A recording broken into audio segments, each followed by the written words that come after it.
Hello, I'm David Breen. I'm the Senior Minister of First Unitarian Society, and this is Coffee and Wisdom, when we talk a little bit about where religion has been and where it may be going in the future.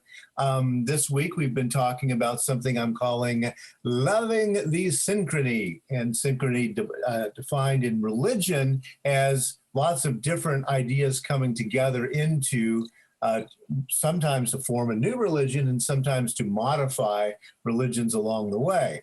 I shared a couple of days ago a Christian website that said your neighbor is probably a Unitarian Universalist, and that in their mind anyway is scary because they see Unitarian Universalists as people who are making up their religion as they go along, not following in the footsteps of the traditional Christianity. So here's a question for you. Has liberal religious thinking become a complex, self-organizing system? I ended that yesterday by asking that question, and I want to look at it a little more deeply today. Or maybe has liberal religion become a complex, disorganizing system, which is another way of considering these things. Our Christian friends would certainly think so. So let's look at pre-merger Unitarians and Universalists. That's pre-1961, when the two traditions had developed over the centuries and came together. So let's look at the one thing that about Unitarians and Universalists is we produce a lot of paperwork. So you can always find a lot of stuff about anything that Unitarians or Universalists do. So the Commission on Appraisal, way back in 1936, started looking at what Unitarians at that time would believe. And so the Commission report produced in 1936 based on the belief that, quote, it would be of an incalculable benefit to the denomination if we could contrive to state in definite and explicit terms both our agreements and our points of tension. That's the commission that they had. The commission offered the following list purely as an example based on its own polling and research. Notably, it was drawn up during the period of the humanist-theist controversy, all right? And of course, that was the when the ideas of John Dietrich and Curtis Reese and the humanists from the Midwest began to hit in a larger national frame other Unitarians, and it caused quite a stir. The theists thought very strongly about kicking the humanists out, but then they discovered that a lot of Unitarians across the nation really consider themselves humanists. So instead of separating, they tried to figure out what do we agree about and what do we disagree about. And so this is 1936. I have a picture of a 1930s computer here, by the way, as one of the things I want to put into the way we're thinking about all of this. So Unitarians agree. One, in affirming the primacy of the free exercise of intelligence in religion. Now, let's see, again, this is not just humanists, this is everybody. And they're talking about intelligence in religion, believing that in the long run, the safest guide to truth is human intelligence. Now, you can see that that's exactly what Emerson was talking about in the 1830s, and it's continuing to seep into the general water of Unitarianism at this time. Two, in affirming the paramount importance of the individual, of his own moral convictions and purposes. And I want to underline this because the idea of individualism and individual conscience is absolutely paramount in the 1930s. Three, in affirming that the social implications of religion are indispensable to its vitality and validity as expressed in the terms of concern for social conditions and the struggle to create a just social order. So the idea of social justice is creeping into the ideas of the Unitarians at the time, but we'll watch how that begins to pan out. These are agreements among Unitarians. Four, in affirming the importance of the church as the organized expression of religion, that the church is the way to do religion, right? And remember, of course, that the early humanists called themselves religious humanists, what I nowadays call congregational humanists. 5, in affirming the necessity for worship as a deliberate effort to strengthen the individual's grasp of the highest spiritual values of which he is aware. So going to church and doing the services on Sunday. And 6, in affirming the rational nature of the universe, the rational nature of the universe. Now, what does that mean? Okay, let's look at what Unitarians disagree about. 1, as to the expediency of using traditional vocabulary. Already in 1936, the humanists were saying, gee, why are we talking about God and prayer and all of these things? We're going to disagree about that. Yes, and this is a 40s into the 50s computer here. 2, as to the wisdom of maintaining the definitely Christian tradition and the traditional forms of Christian worship. This is a place of disagreement. And of course, you see, again, the humanists are causing trouble about that idea. As 3, as to the religious values of purely naturalistic philosophy. Can we discover morals only through the science, anthropology, sociology, looking at evolution, etc.? And 4, as to the adequacy and competency of man to solve his own problems, both individual and social. And this again becomes a real sticking point between humanists and theists, is how in charge of the reality of the world are we, and how in charge is some kind of God.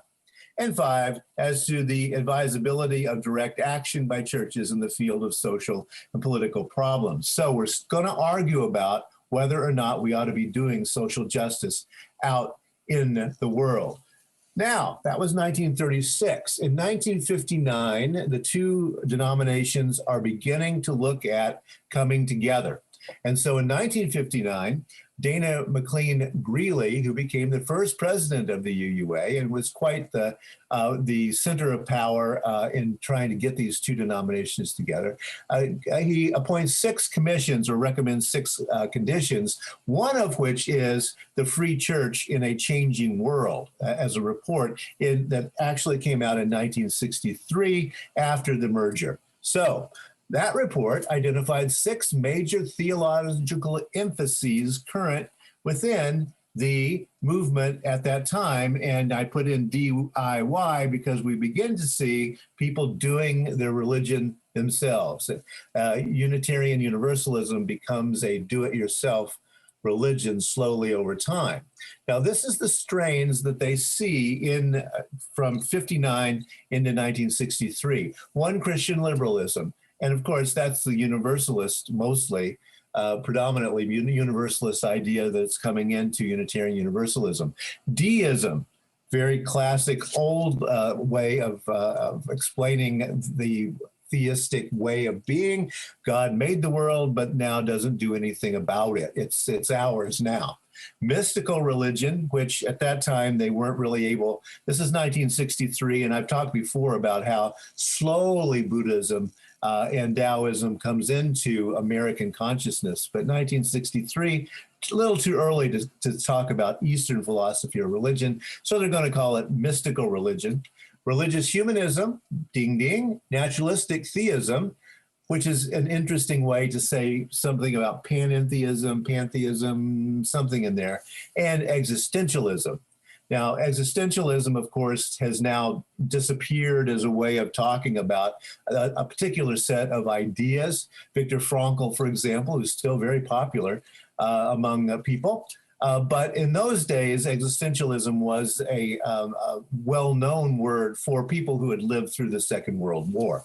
And concluding that the liberal perspective is characterized by openness to different theological emphasis which flourish in dialogue with one another, all right? So we're becoming this multi-faith kind of idea. The report concluded that certain valuations have characterized almost all religious liberals throughout our history. So they're looking for how do we talk about this where they do agree now? One is this worldly concerns. What the religion is talking about human problems on this planet. 2, strong ethical responsibility. Again, the social change that you see seeping into the ideas. Deep commitment to democracy. A religion which respects individuality and dissent, concerned the ensuring integrity of all. The same commitment leads liberals to reject mere toleration in favor of true brotherhood. We're not just going to tolerate others, we're actually going to respect them. So social change, individuality and dissent, social justice. True community is religiously based, a religion that strives to transcend individual differences by an inclusive vision and motivation. So here we go. We have looked at almost a century of Unitarian Universalism at this point. And this is our computer nowadays. And what does that mean in terms of what we're looking at? So I'm going to repeat my question. Has liberal religious thinking become a complex self-organizing system, or perhaps a complex disorganizing system? All right. So this is the latest commission report, June of 2020. It just came out and is the controlling document for many of the decisions of the Unitarian Universalist Association at this point. A few quotes here. One, justice making is not a substitute for a coherent theology, and faithful justice making requires a liberatory theology. Notice this, that now the UUA Commission is saying that social justice has become the religion, essentially, and that is not a substitute for theology. Interesting, because that's a direct reversal from the 1930s. Commission on Institutional Change Guiding Principle to keep Unitarian Universalism alive, which now, as if you've been following what I've been talking about with Coffee and Wisdom, which is now really a question, will it stay alive?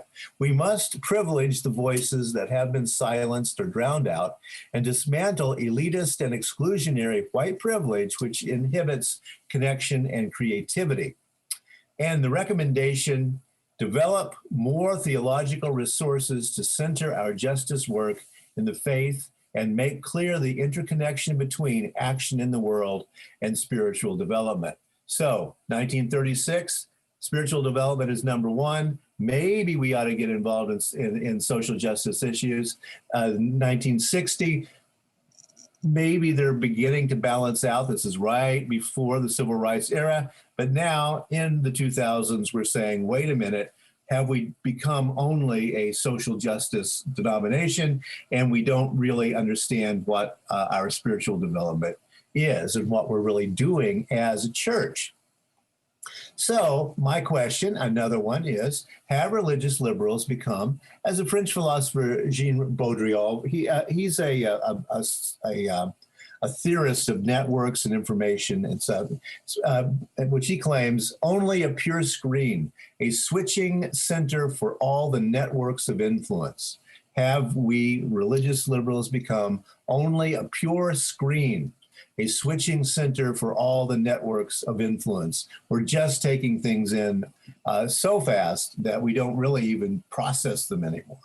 To phrase it theologically, is the tradition of open revelation, which goes all the way back in Unitarianism, is the tradition of open revelation, otherwise known as synchrony, necessarily or potentially a victim of too much revelation?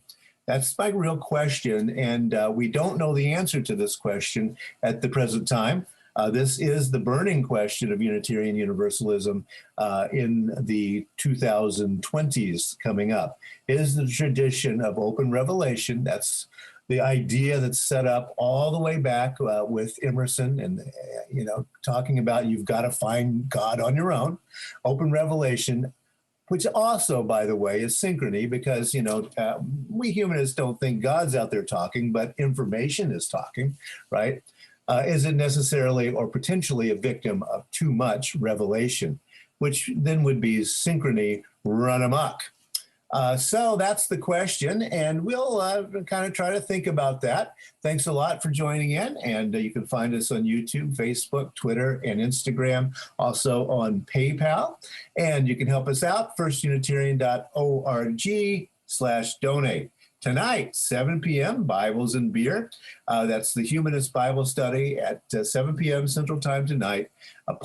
St. Paul, as in Saint, Paul meets the Greek philosophers, and joining us will be seminarian Anthony Cruz. So join in tonight, and we'll talk about some Greek philosophy as it goes into very early Christianity. Thanks a lot, and I'll see you later. Bye.